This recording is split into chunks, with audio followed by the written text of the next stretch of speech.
Okay, so welcome again, ladies and gentlemen. I hope you are refreshed by taking some snacks, coffee, and tea.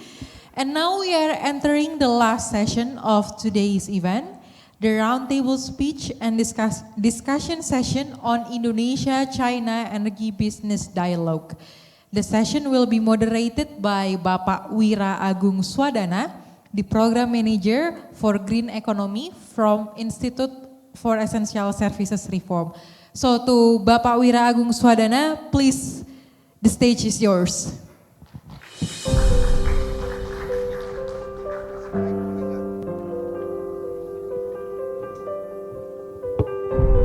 Check. Hello, good afternoon, everyone. Okay, this is like the last session of our dialogue today. I hope everyone is still refreshed, all right? And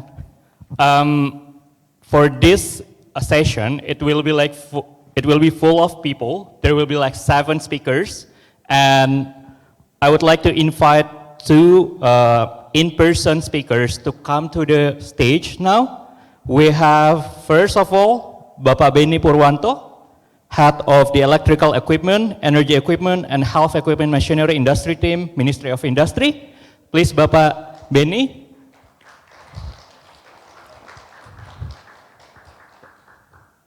And second, we have Bapak Andi Erlambang, Country Head of Indonesia from Jinko Solar.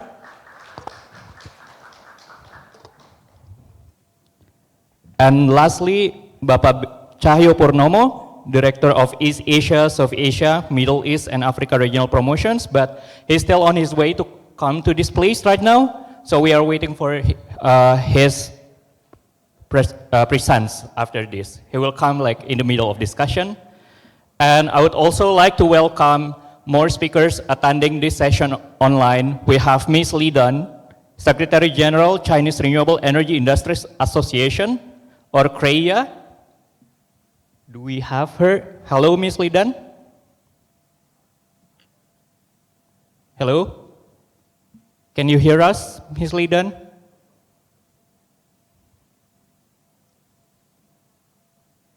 Hi, Ms. Li Dan. Can you hear us? 您好，主持人，领导。 Okay, thank you, Ms. Li Dan. And then we also have Ms. Cheng Wang, Project Coordinator, International Cooperation Department, China Renewable Energy Engineering Institute. Hello, Ms. Wang. Yes, good afternoon. I can hear you clearly. Okay, thank you, Ms. Wang. And we also have Bapak Dr. Surjawanto Dwiatmoko, Economic and Development Assistant of Central Java Regional Secretary Office. Halo, Bapak. Ini siapa? Yeah. Okay. Good afternoon, and I thank you for discuss. Okay, thank you, Pak Surjawanto. And last speaker, we have Dr. Wen Hao from China Development Bank. Hello, Dr. Wen. Can you hear us? Yes，大家好，大家好, Dr. Wen. 可以听到，可以听到，没问题。Okay. I think we need. Okay, clear. Okay, so to open the discussion, I'd like to invite Ms. Li Dan to talk about the Chinese Renewable Energy Industries Association's perspective on business, especially on the perspective of what is China's commercialization strategy of Chinese renewable energy in Southeast Asia, specifically in Indonesia. Ms. Li Dan, the floor is yours. We'll give you 5 minutes.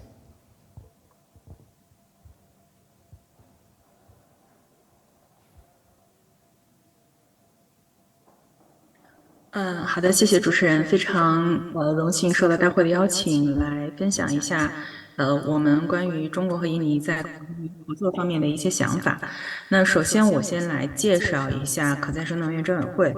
CREA 是我们在上个世纪90年代在世界银行和全球环境基金的支持下，我们成立的一个帮助中国在做可再生能源规模化发展的这样的一个项目。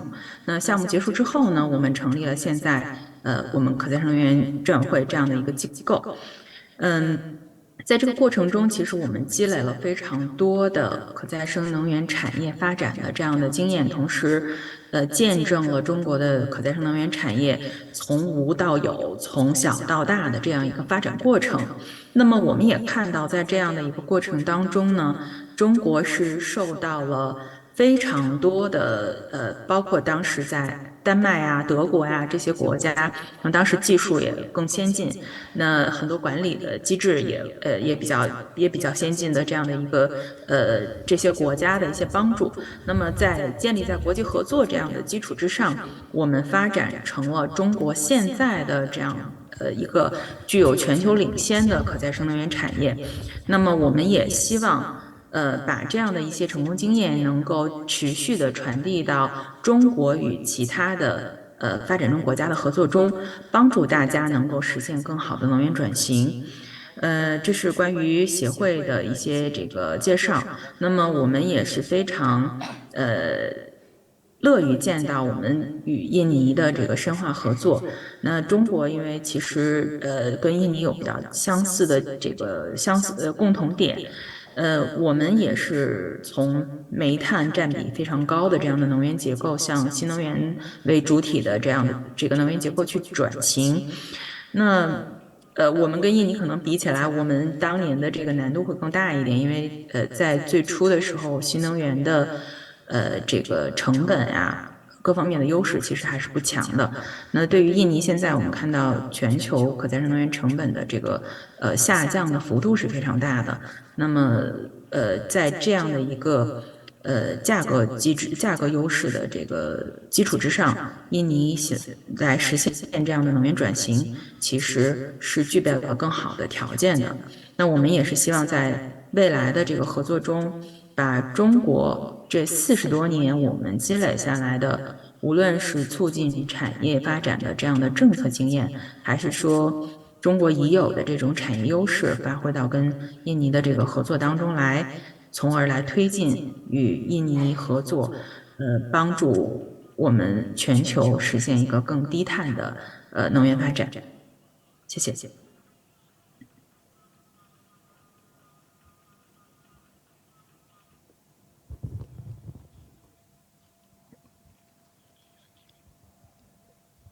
Thank you, Ms. Lidan, for your kind words about Indonesia.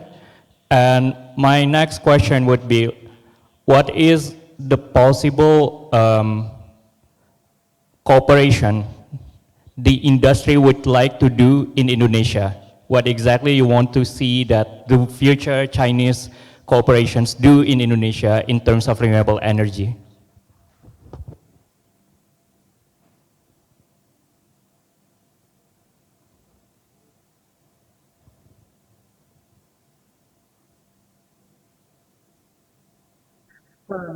好的，我是觉得，中国和印尼在产业，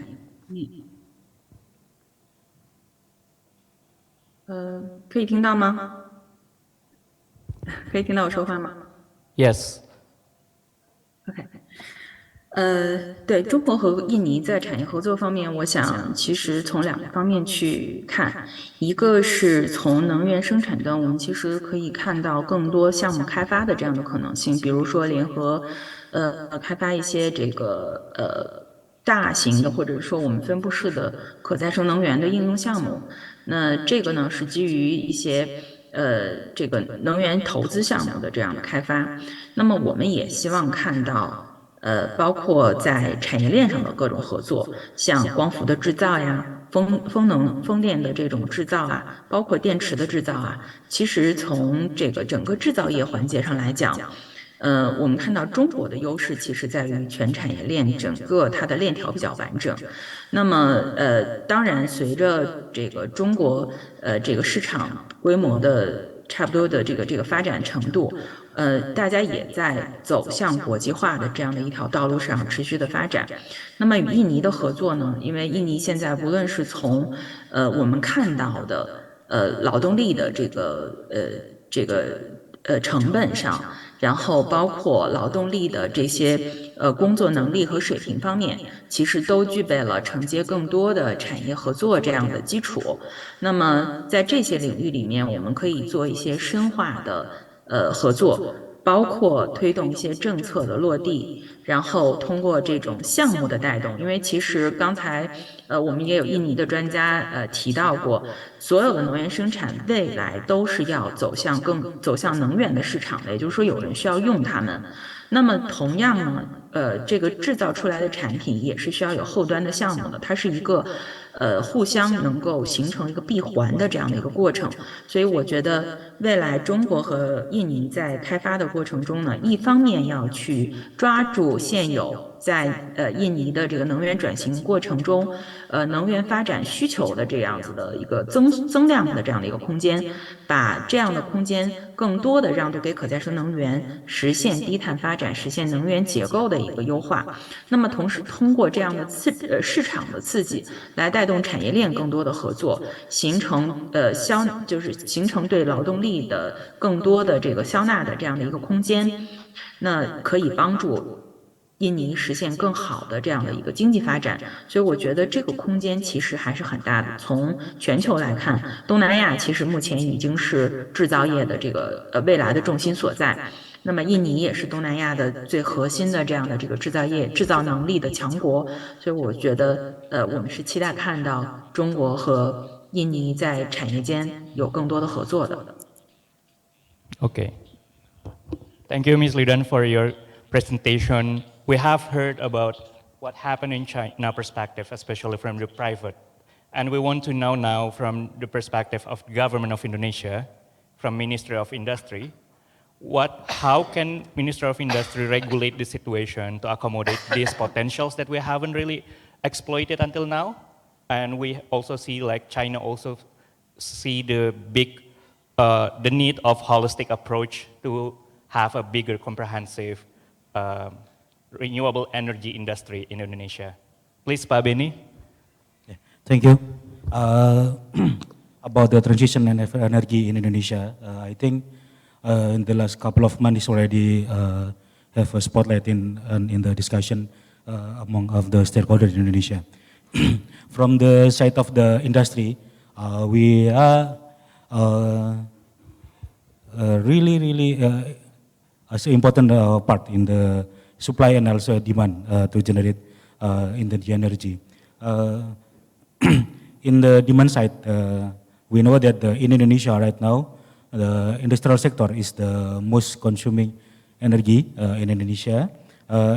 This is why the supply of the energy, especially is electricity, that will transition energy. It will be supplied by renewable energy. I think it's very important in terms of affordability, sustainability, and also the security of technology for the electricity. And the supply side right now, in Indonesia also there are already some of the industry, especially in the renewable energy industry, especially like PV module, and then and also a component for the PV farm solar power plant. And the government is right now, from the announcement of maybe from the PLN and also from Ministry of National Resource, they already targeted to fulfill the energy transition, net zero emission in 2060 by developing so many renewable energy power plant. I think it's a big market for our industry. But right now, the capability of our industry is very limited, and then the cooperation Indonesia is and China, I think is the best and the exact need for Indonesia to develop the industrial, especially in the renewable energy. And then right now, for the information, in Indonesia for PV solar module, there is there are 22 manufacturers, but most of them is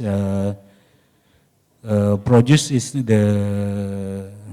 the old technology of the solar PV. Only one of the manufacturer is in Batam. They already produce the latest technology in the solar PV. But maybe in the last month in August, we see that there are new investment from the Trina cooperating with Sinarmas and also Agra. They already established their manufacture in Indonesia in Kendal, Central Java. They are targeted to produce 2 gigawatt integrated solar cell and solar PV module. I think it's really the proof of the China investment in Indonesia, and I think in a couple of months there will be another manufacturer that will be established their investment in Indonesia, and I think government of Indonesia already provide some of the incentive.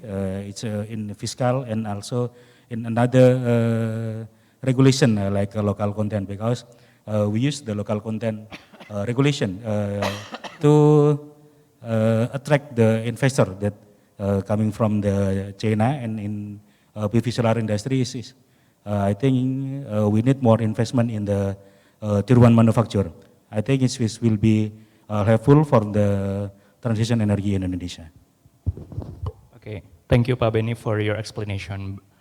So the question would come is what kind of like regulations or incentives that would be more suitable for Chinese companies to invest in Indonesia? Have you seen any kind of like, in your experience, any kind of things that probably still need to be addressed until now? I think the regulation is and the initiative is how to secure the local market for the local manufacturer. So the investment that coming from China especially, that they already put their investment and they establish their manufacture in Indonesia. I think they have to secure their market to the local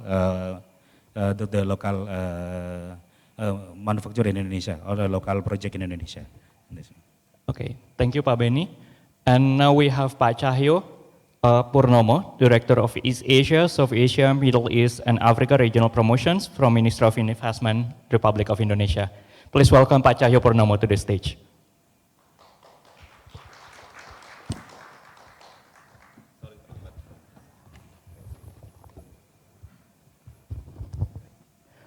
Baik, thank you Pak Cahyo for your time, and we welcome you on the stage for this session. We have been talking Indonesia-China Energy Business Dialogue so far, and now we have heard from Chinese Renewable Energy Industries Association about their inspiration in Indonesia. We have heard about Ministry of Industry, and now the question would come to Pak Cahyo directly on the stage. So Ministry of Investment also sees renewable energy as one of the priority sectors.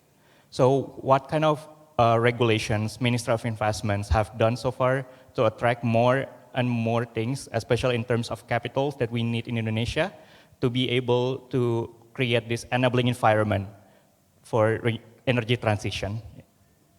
Right. Thank you very much, Mr. Moderator. First of all, I'd like to apologize. This is, I think, my 5th or 6th meeting, today. So I just left previous meeting with Pak Dirjen Eko Cahyanto, actually at the office of PT Surveyor Indonesia. We had the presence of, I think, 60 or 70, Chinese potential investors. That's why I tried to leave the meeting earlier, but I couldn't. So coming back to your question, actually at the Minister of Investment, I think pretty much like other ministries, we do everything we can to make business, to basically make them easy to set up the company. When it comes to investment regulation, we try to simplify and always harmonize, to check and double check whether, let's say, the implementing regulation, sometimes we have a law, but, in the implementing regulation, sometimes we have some, so-called things that we need to discuss with, our colleagues, our counterparts, to make sure that at the end of the day, any regulation, hopefully, will not hinder any investment coming, from overseas to Indonesia, or even, from our domestic investors. So when it comes to investment regulations and also investment licensing issue, that's exactly what we do. And this is, of course, not only by us, but of course, it's always supported by other ministries. Let me take one example. When we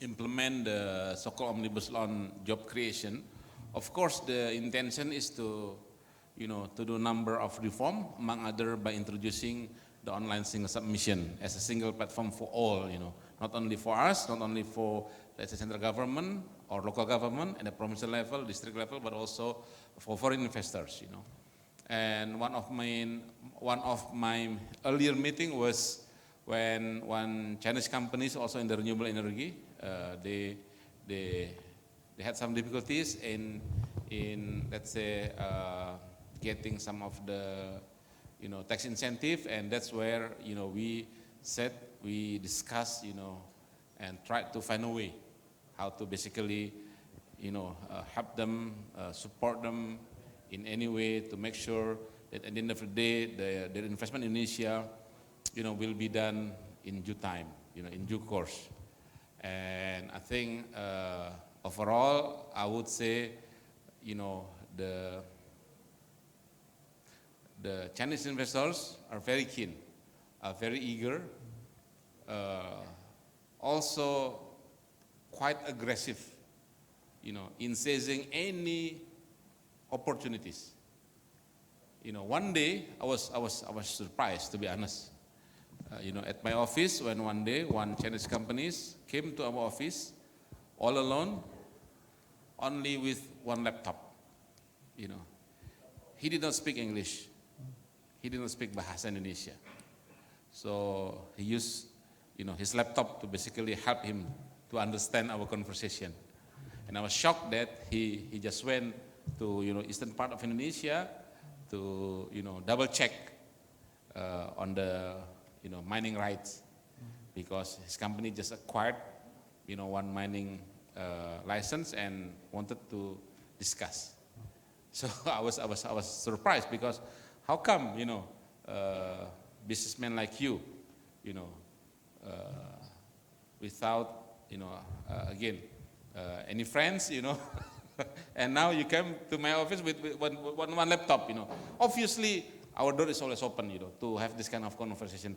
But what I want to say is how aggressive they are, how, fearless to some extent, Yeah, so they basically have gone everywhere, to check and double check and to explore any investment opportunities. Thank you, Pak. Thank you, Pak Cahyo. I think that also illuminates us with the ideas of how the government wants more investment in Indonesia. But my next questions in energy transition would be, we have seen a lot of issues with energy transition projects in Indonesia, especially on investment, because we want to focus on sustainable and also inclusive energy transition. How do you make sure, as part of the enabling environment, make sure that we also achieve those and regulate those things? Well, of course, this is something that we cannot do by ourselves. We are part of the government, so we always, engage other ministries to discuss any issues. And of course, when it comes to renewable or sustainable energy, of course, this is something that I believe this is in our national interest. So this is something that, for all of us, we need to really be able to address this issue and, come up with what needs to be done to make sure that Indonesia is on the way to be, let's say, zero carbon neutrality by 2060. And of course, our president is also fully committed. To the best of my knowledge, he will attend the next COP meeting in Dubai, to also not only to report, but also to perhaps, share his experience, initiative, and so on and so forth, And I think clearly the guidance is there, the direction is there, But of course, sometime at the implementation level,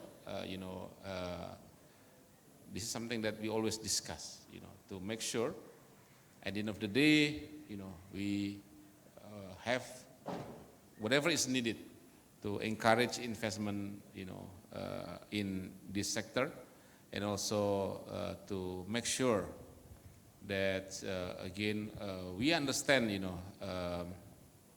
sometimes, in Indonesia, if there is no regulation, sometimes,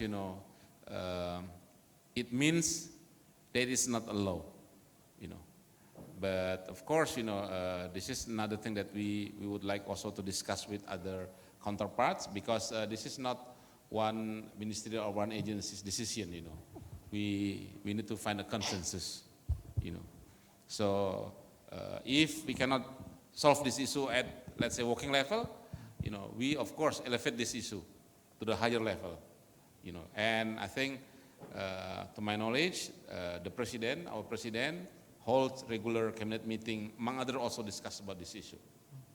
Thank you. Thank you, Pak Cahyo, for your brief explanations. I think that's also interesting to see that commitment of President of Indonesia for these renewable energies should be sustainable and inclusive at the same point. Now we will go to Ms. Wang. Hello, Ms. Wang. Are you there already?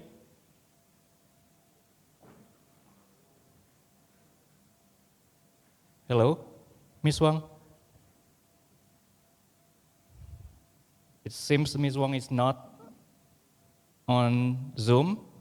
We are not connected. I'm here because I'm muted. Yes. Oh, okay. You're over there, Ms. Wang. Yes, thank you very much. Clear. Okay, so Ms. Wang, we also want to hear from your perspective as project coordinator international cooperation. What are your experiences working with Indonesia in terms of energy transitions towards renewable energy? And probably what are the hindrances that you have ever felt so far? Because we have heard from the business perspective, and we have heard also from the government's perspective, Indonesian government, and now we want to hear more about your experience. Please, Ms. Wang. Okay, thank you, Vera. It's my great honor to join today's program online. The inspiring views from all the previous speakers benefit me a lot. So first, please allow me to briefly introduce myself and my institute. Just like you mentioned, Vera, I'd like to share the think tank perspective to China-Indonesia Energy Cooperation. So I'm Yicheng Wang from China Renewable Energy Engineering Institute, which is CREI. CREI is a think tank and technical service institution in the renewable energy industry, committed to providing technological services, including planning, standard formulation, information management, as well as engineering technical services for the government's decision-making and the sound industrial development. CREI also takes the responsibility to provide dedicated technical support to National Energy Administration for China-ASEAN Clean Energy Corporation. Last August, CREI was officially appointed as the implementing unit for China's side of ASEAN-China Clean Energy Cooperation Center, which was proposed by Chinese President Xi Jinping and supported by all AMS. And last week, CREI co-organized the first China-ASEAN Clean Energy Week under the organization of NEA China and the Ministry of Energy and Mineral Resources Indonesia, which aims to build bridges for all stakeholders and is regarded as the peak of China-ASEAN intergovernmental energy cooperation this year. As for China-Indonesia Energy Cooperation, I mean the bilateral one, CREI also tries to make contributions. For example, we carried out joint studies with IESR and has an MOU with PLN on enhancing technological cooperation. So as Vera mentioned, the theme of today's meeting is Indonesia, China, and Transition Cooperation. So in this part, I would like to share CREE's latest research on the way forward and my views on the cooperation opportunities. So Indonesia is the largest as a member state, considering its area, economy, the population, and especially the energy consumption. Indonesia is also endowed with ample geothermal and hydropower potential, as well as abundance RE resources, including solar, wind, ocean, and bioenergy. And I also noted from the Indonesia, the next 10-year plan is said that there will be additional RE installation of more than 20 gigawatts by 2030, including the geothermal, large and mini hydro, solar PV, wind, and bioenergy. I think the signal is very encouraging. However, the statistic in 807 shows that the installed RE capacity growth of Indonesia does not so keep with its conditions. So last year, CREE worked with the ASEAN Center for Energy to study how to ramp up renewable energy and the low carbon transition pathways of ASEAN based on the AE07 findings. So I would like to share two of our conclusions and recommendations related to Indonesia. So first, Indonesia is uniquely positioned to develop a sustainable energy system. In our study, we built an analysis model to map out the characteristics of each country in the overall evaluation of their capability to increase the share of renewable energy. And finally, we had 4 categories. While Indonesia itself is categorized separately with 4 obvious characters. So first, different consumption markets and resources distribution. Second, pressure and potential for emission reduction.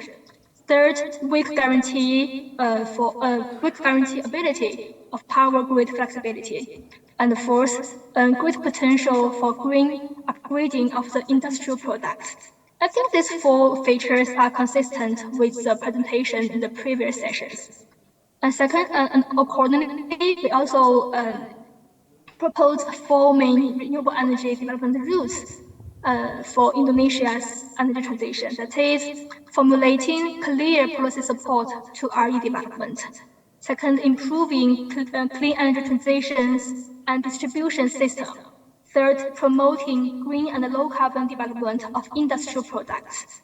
And finally, enhancing the efficiency of clean energy development and utilization. So here I would like to take more time for more details about the supporting policies, the efficiency and grid. Actually, strengthening policy support is precisely the most crucial step in promoting the clean energy transition. This is also the experience from China. And the government should provide a stable development environment for the clean energy industry through a clear policy framework and provide predictable policy signals for enterprises' investment.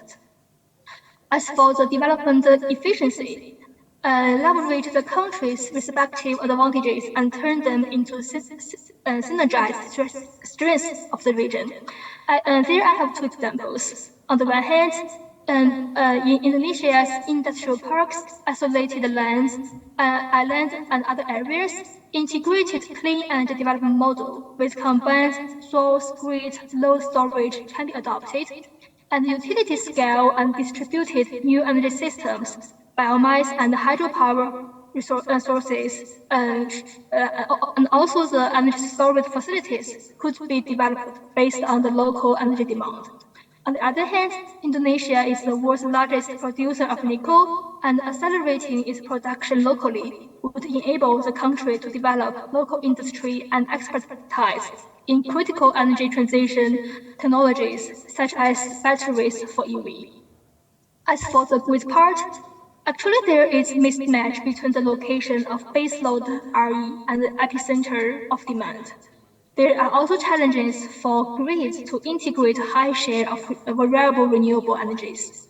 Therefore, an improved power grid is needed to address the supply-demand mismatch, evacuating scattered renewable energy sources in Sumatra, Kalimantan, Sulawesi, and Nasi Tenggara to demand epicenters. It is said from PLN that the addition of renewable energy power plants by 2040 will approximately triple from the initial 22 gigawatts to 62 gigawatts. In this process, power grid and the power sources should be aligned with each other in planning, and the renewable energy transmission and distribution system should be upgraded. Based on this, I'd like to talk about the cooperation opportunities. First, we should have the confidence that this is the best time for China and Indonesia to have renewable energy development and cooperation. Now we have more facilitated international trade like RCEP, declining cost of new energy development, greater momentum of economic development, and a higher requirement from global consumer on the product like the carbon border tax. And also we have the increasing awareness from the public to climate change and energy transition. Second, there are long renewable energy industrial chains in terms of its development and utilization. Some have higher requirements on technology, while others may have a relatively lower access requirement. So the cost of energy transition could be reduced, and mistakes could be prevented through cooperation. As we forward, stakeholders of China, Indonesia, and cooperation should identify the good niche to take advantages of each other's strengths and meet each other's needs. For example, in the fields where China has experience and Indonesia has the demand, like the microgrid system, offshore wind power and cross-sea power transmission, and also the innovative solar PV plus and the hybrid system of multiple energy types. Companies from two sides could carry out demonstration projects to explore the business mode and also the technology development and promotion, as well as on cooperation on the production and capacity cooperation.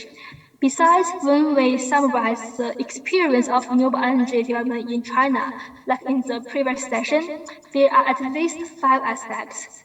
One is a strong and firm willing, the scientific planning guidance, extensive market participation, improved policy guarantees, technological innovation, and demonstration. So they are all aspects where China and Indonesia could have the further exchanges and cooperation. So together with the BRIGC and other partners, CREE will continue organizing the exchange activities to facilitate collaboration between public and private sectors, and to carry out more researches to provide information and technical support. So that brings to the end of my sharing. Over to you, Vera.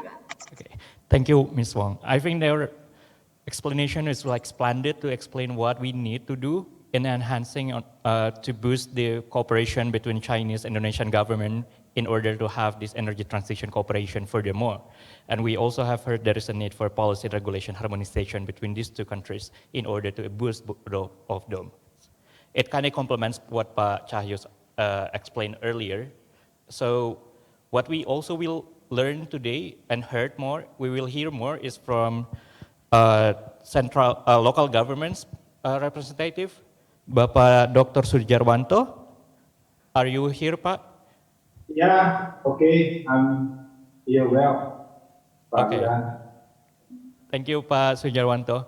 So the question that we want you to explain more is about your experience on, as a local government, how to boost more energy transition towards renewable energy, especially in Indonesia, and what we need to do to have more in the local government perspective to invest more foreign investors. Please, Pak. Yeah, okay. Thank you, Pak Wira, as a moderator, and our speaker, especially Mr. Cahyo Purnomo, my friend. Thank you. And also all participants today. I will to explain about the policy in energy transition in Bahasa.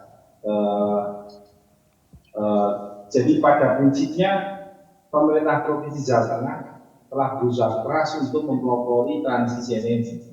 Konsepsi dasar yang diajukan adalah bagaimana kita menggerakkan transisi energi itu dari kekuatan gotong royong. Artinya bukan negara yang bertugas menyediakan energi saja, tetapi kita mengajak rakyat untuk turut membangun sebuah kedaulatan di bidang energi. Sehingga kita ingin rakyat kita mengutilisasi setiap potensi energi yang kita punya dan khususnya pada renewable energy. Nah, maka kebijakan pembangunannya sejak RPJMD 2018-2023 kita sudah menyanangkan tekad untuk menuju pada kedaulatan energi bersama dengan kedaulatan pangan dan air. Nah, kemudian di dalam rencana pembangunan daerah peralihan karena ini masa transisi pemerintahan di tahun 2023-2026, kita juga mematok tekad untuk terus kebijakan transisi energi itu masuk dalam RPG 2023 sampai 2026 sampai nanti terpilih pada kepemimpinan baru yang akan membuat rencana jangka panjang sampai dengan 2043-45 gitu. Nah, apa yang kita maksud tadi adalah bagaimana kita mulai tidak menggantungkan pada sumber energi konvensional, tapi berbasis pada renewable energy. Nah, ini kemudian kita backup dengan berbagai kebijakan, mulai dari bagaimana kita mengatur rencana umum energi daerah setelah ada UN di tahun 2018. Lalu kita juga telah menetapkan rencana aksi daerah untuk pembangunan rendah karbon. Dan juga pada kemudian juga rencana aksi kita untuk pembangunan yang berkelanjutan sejalan dengan komitmen SDGs yang secara global kita lakukan bersama.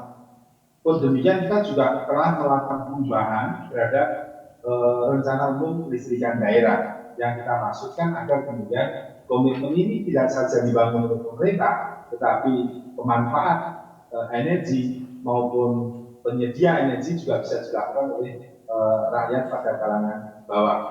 Nah, kita menyebutnya sebagai transisi energi bersama rakyat. Kalau kita lihat tekad ini dan bagaimana kita promote terhadap kebijakan energi, setiap tahun kita juga melalui target-target yang ditetapkan dalam UN. Sebagai contoh di tahun 2022 yang kita targetkan capaian daulat energi Jawa Tengah itu mencapai 14,85, kita telah bisa mencapai angka 15,76%. Nah, ini adalah suatu hal yang menggembirakan karena kemudian tekad kita itu disambut dan dibersamai oleh tidak saja bagi anggaran pemerintah, tapi juga menggunakan investasi di sektor industri yang memanfaatkan energi tadi sekaligus sudah dibahasana, dan juga rakyat kita mulai menghimplisasi energi dari renewable resources yang ada di daerah itu. Sebagai contoh, misalnya kebijakan rooftop. Nah, ini kita kemas di Jawa Tengah dengan gerakan yang namanya Jateng Solar Province. Nah, bagaimana kita memberikan literasi yang baik, mengajak masyarakat mengembangkan PLTS rooftop, dan hasilnya cukup lumayan karena hari ini sudah dicapai untuk rooftop di rumah tangga saja sudah mencapai 25.000 kW peak. Jadi ini angka yang cukup menggembirakan, meskipun juga ditopang oleh beberapa industri yang sudah mulai mengarah pada pemanfaatan energi ini. Nah, APBD juga kita dorong, tetapi memang tidak terlalu besar, karena dari APBD kita tidak sampai pada angka 1 megawatt, tapi saya lagi ini menjadi contoh dan kemudian diikuti banyak pihak, mulai dari petani yang menggunakan pompa air untuk luasan pengairannya, itu sudah mulai cukup luas di beberapa kelompok-kelompok petani kita. Perajin kita insentifkan dengan PLTS rooftop untuk kepentingan produksi siang, mereka sudah mulai ekspor sendiri. Sistem penyediaan air bersih di pedesaan pun juga demikian, mereka bahkan pada APBD bersama dengan swadaya mereka membangun sistem pumping air bersihnya menggunakan piring. Jadi sekali lagi ini kebersamaan itu. Kemudian yang penting lagi, ada gas yang sebenarnya diproduksi secara massal besar untuk industri besar tidak masuk, dan pasarnya juga itu pasar metan rantai pendek dari sebuah rawa-rawa purba. Ini pun kita hilirisasi hampir di 8 lokasi, itu sudah mulai kampung itu tergantung pada penyediaan gas dari rawa purba yang kita sebut dengan biogenic zero gas. Nah, kemudian tulisan-tulisan ini sudah kita kirim ke panitia untuk bahan paparan. Ini bisa jadi inovasi yang sebenarnya sangat menarik untuk kekuatan energi di rakyat. Kemudian juga PLTMH, aliran air yang secara skala besar tidak bisa dikerjakan di wilayah ekonomi sumber PLN, juga digarap oleh investor PLTMH, baik oleh rakyat maupun dengan menggunakan APBD maupun juga investasi skala menengah. Dan itu sudah tersebar cukup luas di Jawa Tengah, khususnya di daerah-daerah pedalaman. Biogas itu sekaligus mengatasi sampah, juga sampah peternakan, juga kita olah menjadi energi. Dan ini setiap tahun kita anggarkan lebih dari 100 untuk anggaran provinsi, belum ditambah dari sektor lain dan juga akibat. Nah, kekuatan kita untuk mengatasi sampah tadi sekaligus juga menjadi sumber energi penting di Jakarta. Nah, kemudian akses listrik untuk isolated area seperti di Pulau Karimun Jawa itu kita temui basisnya adalah soya. Jika kita bisa mengatakan kalau berwisata di Karimun Jawa itu adalah wisata yang green tourism karena energinya bagian energi. Dan terakhir kita punya tekad untuk menjadikan desa mandiri energi. Lalu dengan penawaran kawan-kawan kita dari pemerintah Cina ataupun swasta Cina, apa yang kita harapkan? Sebenarnya kami mengharapkan ada dua hal. Pertama, kita tidak berkonsentrasi untuk investment asing dalam rangka membangun pembangkit energinya. Yang kita harapkan adalah ada beberapa komponen yang memang kita punya kelemahan. Maka saya sangat berharap investasinya adalah pada pembuatan misalnya sel surya. Kita punya kuarsa, silika, kita masih lemah di mengutilize itu menjadi sel surya. Nah, maka kalau ini bisa dilakukan investasinya pada sel surya, seperti yang terjadi di KIK, kita sudah ada industri yang mengolah sel surya maupun yang ada di Demak produksi sel surya, maka ini yang kita harapkan. Sementara kalau investasi untuk pembangunan pembangkitnya, kita harus menuju kedaulatan dan saya pikir kita mampu itu. Nah, kemudian yang kedua, inverter. Jadi teknologi inverter ini kita masih punya kelemahan dan kita berharap ini kita bisa belajar banyak dari kemajuan yang dicapai di sini.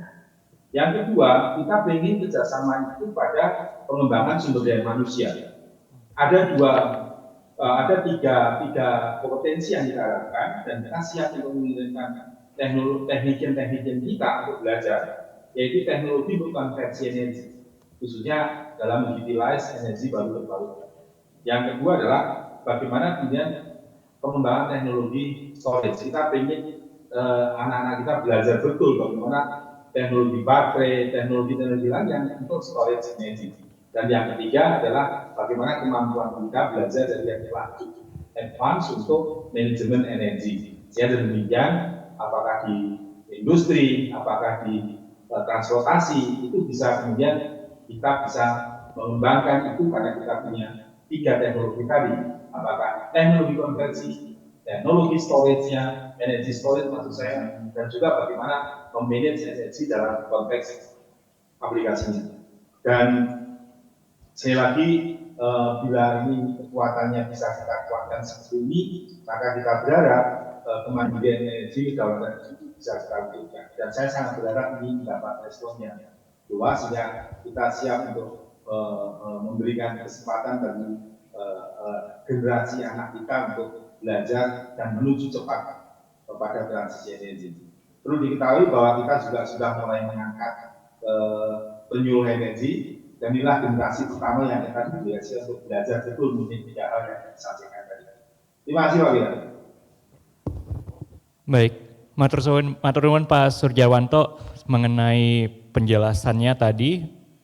So the preparations on also commitment from the local governments of Central Java is very high now, and Central Java also is willing to be open for more investment in Central Java, not only in terms of funding and also industry, but also capacity building human resources as well. That's a very interesting part that we haven't heard so far. And now we also want to hear from one of the front runners in PV solar panels in Indonesia. We have Pak Agus from Pak Andi Erlambang from Jinko Solar. So we also want to hear more about what is your experience working in Indonesia in expanding this renewable energy, coming to be one of the most prominent business in Indonesia. So please, Pak Andi. Okay, first of all, I would like to say thank you, Pak Wira, for this question. To answer this question, I think I will speak in Bahasa Ispan, ya, Pak, ya. Okay, for your information, Jinko established in China in 2006, and we started our business in Indonesia since 2014, Pak, until now. Di Indonesia sendiri kita sudah supply beberapa proyek besar, terutama di Cirata dengan total kapasitas 192 MW peak dengan teknologi terbaru. Dan juga untuk IKN ini, untuk shipment pertamanya akan kita kirimkan di minggu depan, Pak.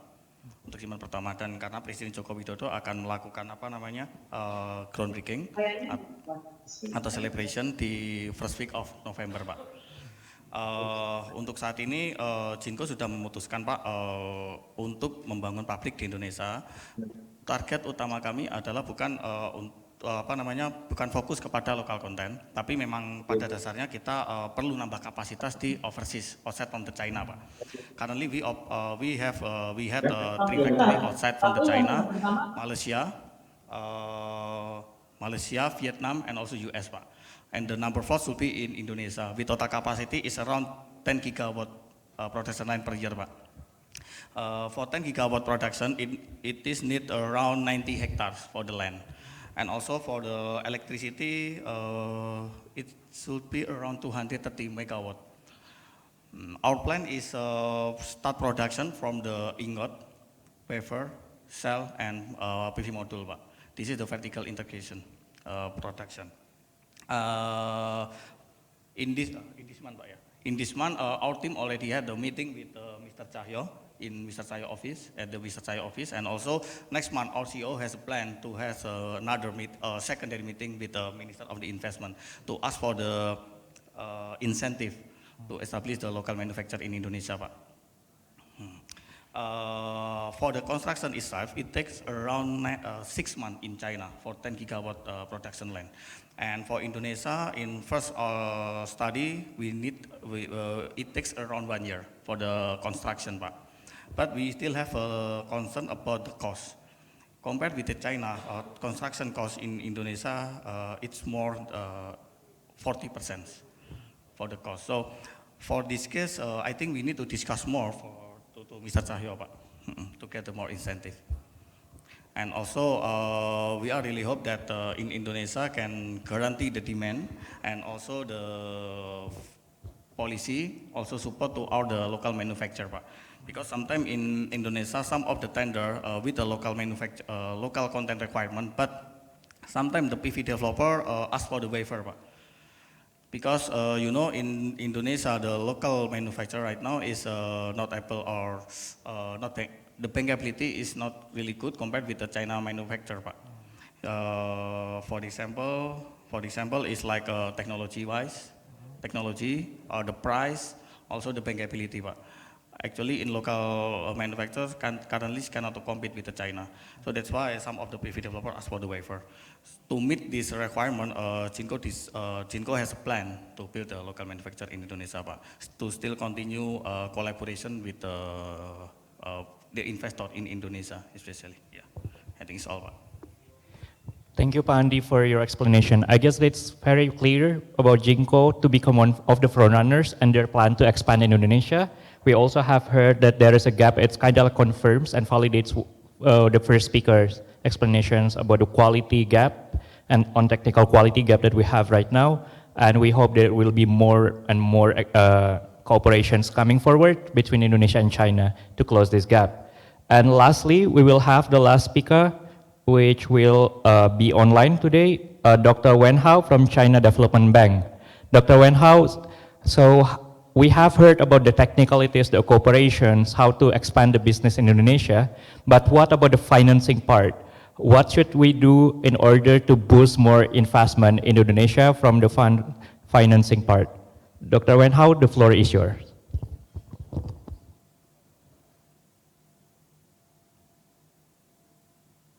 好的，这个主持人能听见我的声音吗？ Yes.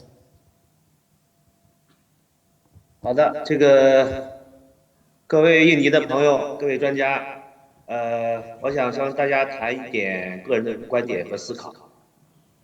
第一个呢，中国和印尼，为代表的东盟地区的国家呢，构建了全世界范围内一个超大的区域市场。双方有多方面的互补性，包括我们的发展的这种规划、发展的这个愿景。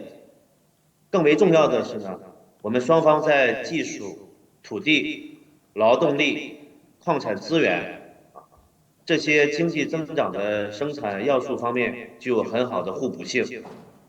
因此呢，我认为中国和印尼在绿色低碳、能源转型的国际合作具有很好的基础和保障。第二方面呢，双方除了有很好的合作基础之外呢，中国与印尼在区域性、多边性的合作机制方面也有很好的互动和支持。在“一带一路”倡议、全球发展倡议、全球安全倡议，还有全球文明倡议的推动下呢，中国和印尼有充足的理由需要进一步加强全方位的绿色低碳合作，可以尝试呢进一步发起专项的绿色发展合作倡议。主要目的呢是要建立双方在绿色低碳领域长期稳定的合作机制。最终的目的呢是要推动各方面的资源能够有序、合理、高效的进行整合。在这方面呢，中国已经率先推动了很好的尝试和探索。比如说，2021年由中国人民银行牵头制定了可持续金融路线图，这也是 G20 框架下第一个可持续金融的框架性文件。那么为国际层面的资金呢，这个提供了重要的这个指引。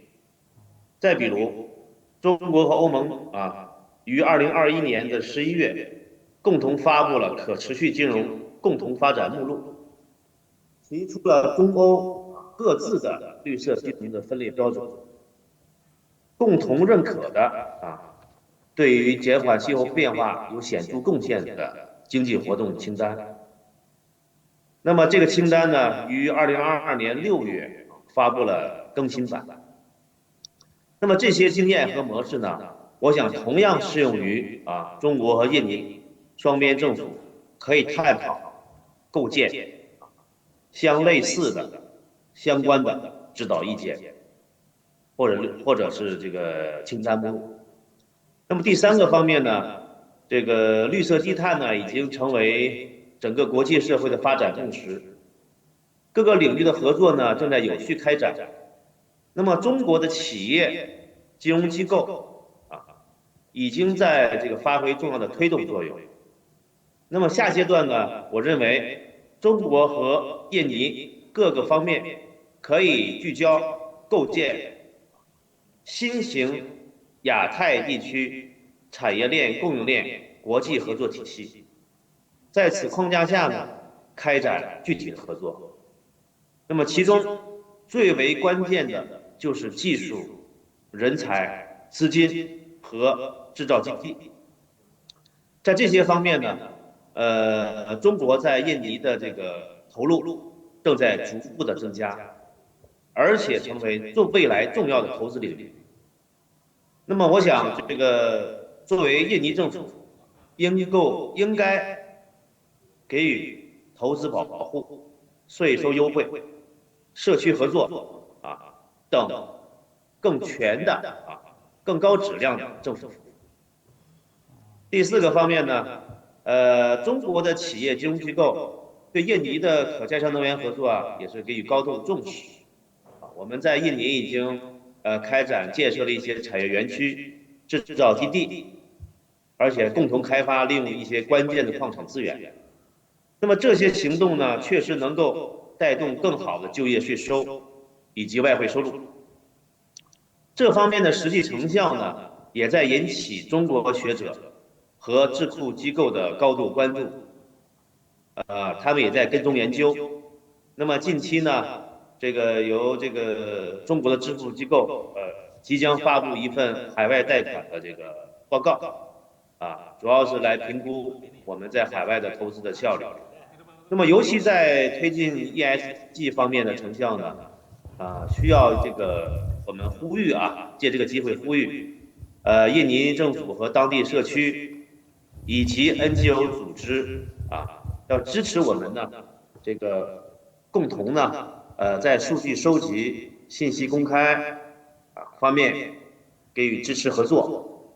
我们应该共同建设一个绿色低碳领域后评价的体系，能够更好的总结经验，提示风险，最终提高投资效率。那么最后一个方面呢，我想谈一下关于绿色金融体系建设的问题。那么中国呢，已经成为全球绿色金融的重要倡导者和引领者。目前呢，已经初步形成了多层次的绿色金融市场体系。比如说，在今年的5月份，我们呢中国国家开发银行，向桑坦德银行在巴西的桑坦德银行发放了6亿美元的贷款，主要支持了巴西的风能、太阳能，还有水电、垃圾填埋以及清洁能源的企业。那么这次的合作呢，特别注重经济社会环境评价这些新理念新方法的应用。那么我想这些经验模式呢，同样可以通过与印尼当地的金融机构开展相关的合作。也就是在昨天9月25日，我们中国国家开发银行在上海清算所面向全球投资人成功发行了60亿人民币的绿色金融债券。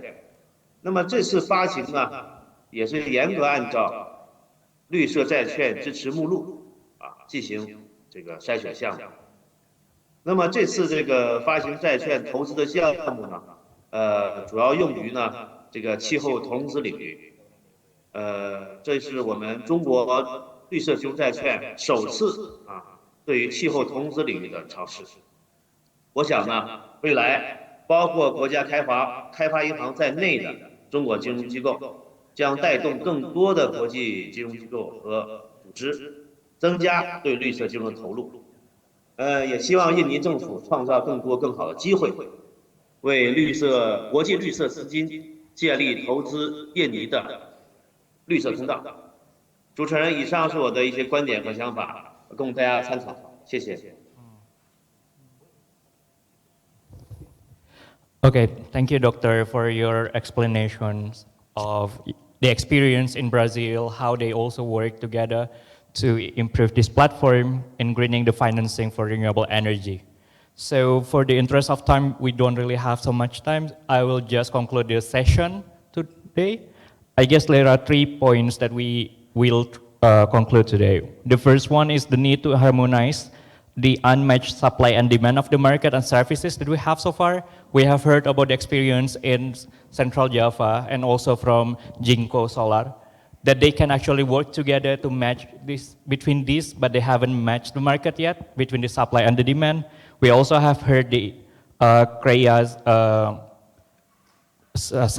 recommendations on policy and regulations matching between China and Indonesia. It is not supposed to be one side only, but also from 2 sides. How to improve all of this. And thirdly is the platform of experience sharing. The transparency is important to build trust and report for the sake of accountability, but also it is for the sake of having more investment in the country, especially the program that they have in China right now, greening the financing, and also for sustainable financing and its guideline, that we can try to boost these cooperations between China and Indonesia for energy transition from business and business that we have in Indonesia.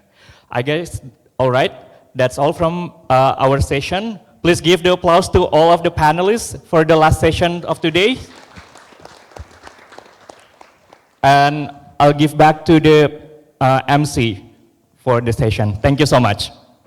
Okay, thank you for all the moderators and panelists for this last session on our event today. So for the moderator and panelists, you may remain on stage for a photo session.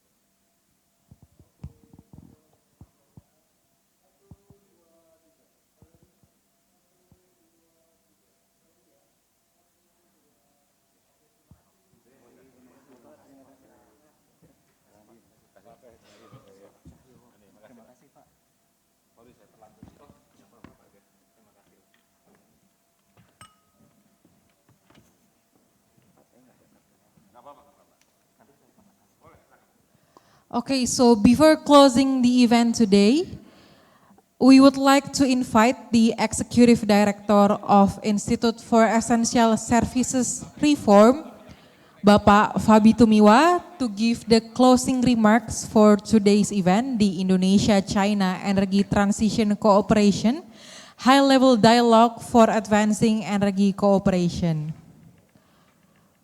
So we are still waiting for the stage to be prepared for the closing remarks. I hope all the participants here gain a new insights on China, Indonesia, bilateral, the opportunities of bilateral cooperation between China and Indonesia for energy transition and low carbon development, and also the recommendations to strengthen this partnership and collaboration. So to Bapak Fabi Tumiwa, the floor is yours.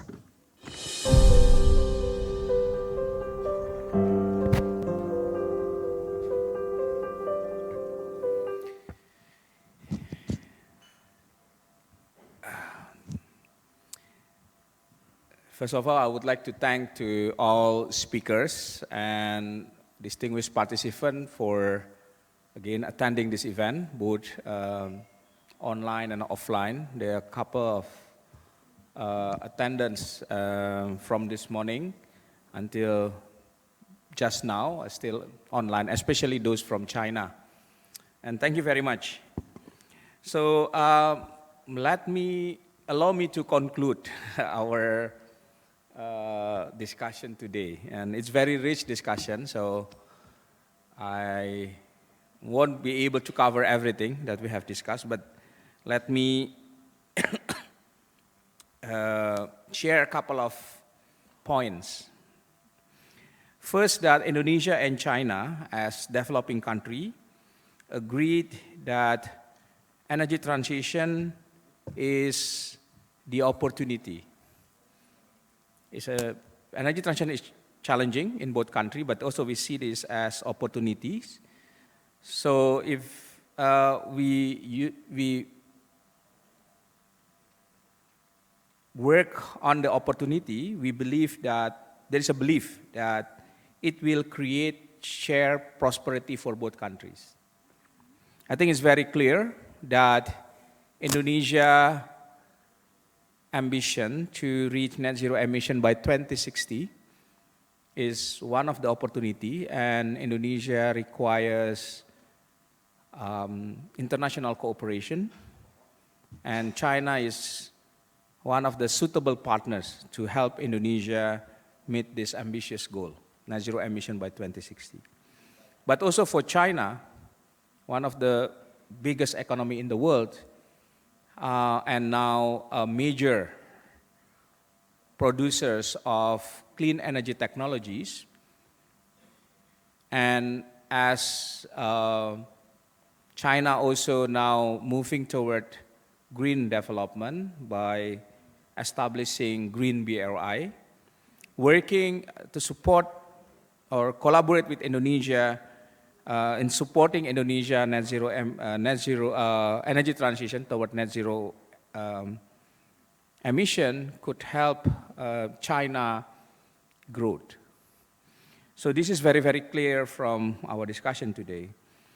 For Indonesia, I think we discussed about the importance of technology, clean energy technology, and also the investment in clean in energy transition technologies, and the financing need is around $30 to $40 billion annually. So that's one of the very important. And if we listen to from this morning until the last panel, China can offer financial instruments that suitable to Indonesia need. This morning, Dr. Sang mentioned about coordinated creditors, which another word of blended finance from Chinese, using Chinese term, coordinated creditors, which a combination between financial instrument as well as technology provider to deliver renewable energy, clean energy project in host country like Indonesia. So this kind of the suitable tools to fulfill the need in terms of technology and finance cooperations from Indonesia side. The cooperation should be extended, not limited to technology and finance, but also into development of industry and manufacturing capability, as well as human resources development, best practice policies, and facility for project preparation. So this is kind of cooperation that suitable also in Indonesia context and also for China context. For both countries, especially for Indonesia as a host country, we need to prepare to improve enabling environment for investment. And at the same time, we expect that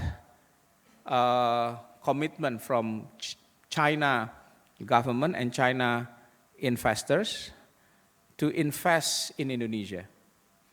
So to facilitate that, then Indonesian government should improve the enabling environment. And the last point is that we still have to explore the innovative financial mechanism still. Although I already mentioned that there is a offering, but other type of innovative financial mechanism should be explored based on a standard, green finance standard, as well as green taxonomy, and look at and to explore opportunities of carbon market to finance the energy transition. Bearing in mind that both countries, Indonesia and China, has a potential carbon market.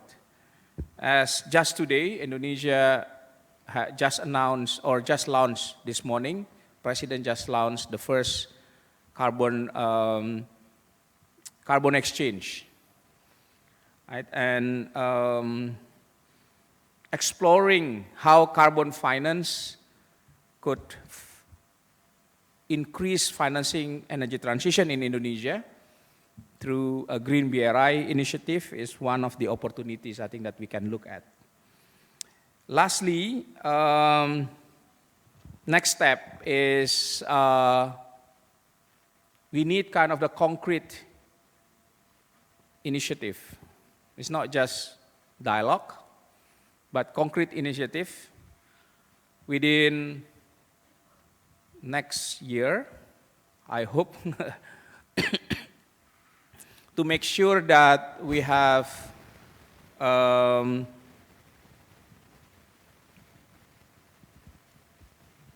mechanisms that could be implemented in Indonesia. what this looks like. I think this morning I offer 3 investment area, and I think that could be explored further, that hopefully can be implemented in the 1-year time frame. I think that's all of my conclusion from our today dialogue. Final remark, I would like to thank again to all of you and to Coordinating Ministry of Maritime Affairs and Investment that co-hosts this event, and our partners from China, BRI, GC, and Client Earth. Thank you very much. We've been working for more than almost 9 months. And I think this event today shows that collaboration between countries is possible. And as I expect that this collaboration also can inspire South-South energy transition, which I think both countries have intention to show the world that actually we can do energy transition through this collaboration. With that, I would like to thank again, and thank you for ISR team for preparing these events, and I hope we can still enjoy the networking party after this, networking time. So I hope you can stay and exchange card, exchange information, and making connections. At the end, we want to have that Indonesia also become clean energy industry hub in the region. Thank you very much, and have a nice evening. Yes.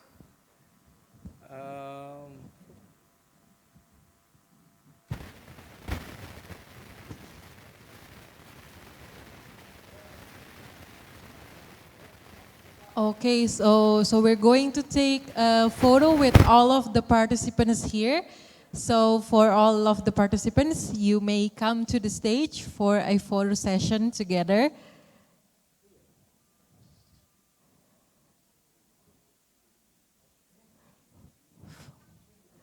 So for all the participants, don't be shy, just come to the stage.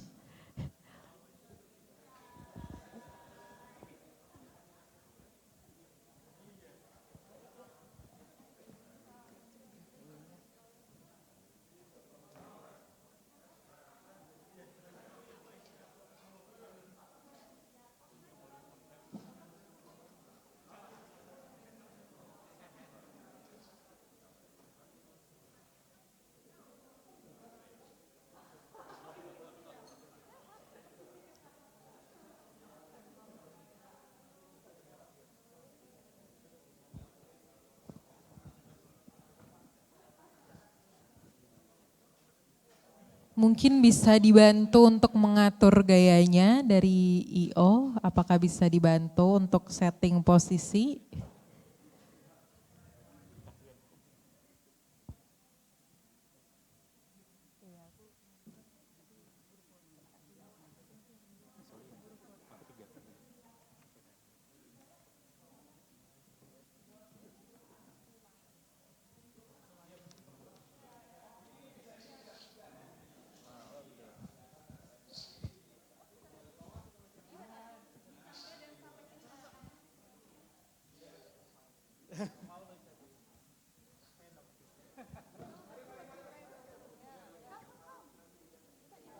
Ya, mungkin bisa merapat ke panggung terlebih dahulu, nanti bisa dibantu diatur gayanya oleh teman-teman IO.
Jess, we need your instruction, Jess.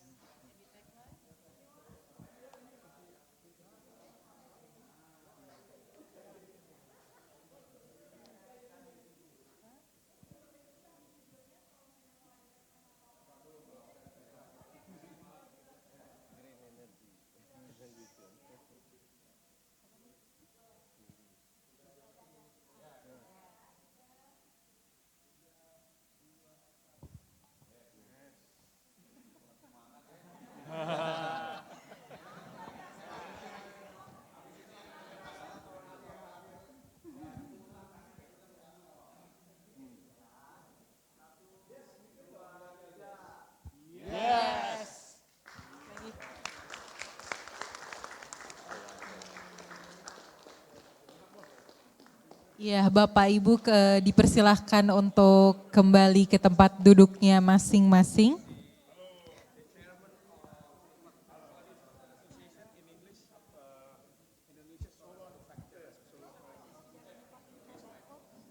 Barcode survei nanti tayangin ya.